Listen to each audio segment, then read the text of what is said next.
Ya, setelah sempat mengalami penurunan penjualan di masa pandemi, kue kering mulai banjir pesanan menjelang Lebaran. Industri rumahan kue kering mulai dapat bernafas lega. Kini, produksi kue kering seperti nastar, kue salju, dan kue wafer yang disiapkan untuk menyambut Idul Fitri sudah banjir pesanan. Dalam satu hari dihasilkan 24 kg kue kering dengan berbagai macam varian rasa dan jenis kue kering. Menurut pembuat kue kering Lebaran Hartuti, pesanan datang dari pasar-pasar tradisional. Meski harga bahan pokok pembuatan kue seperti tepung, gandum, gula, dan kacang naik, namun harga kue kering tidak begitu mengalami kenaikan. Untuk satu box kue dijual dengan harga Rp40.000.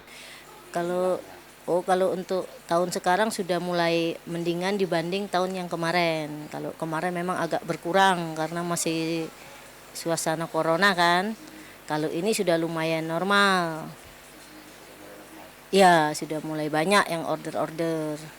Pasar-pasar juga sudah mulai berani mesen. Kalau tahun kemarin kan nggak berani, takutnya ada PSBB. Kue nastar dan stik keju menjadi kue yang paling laris dipesan oleh pembeli.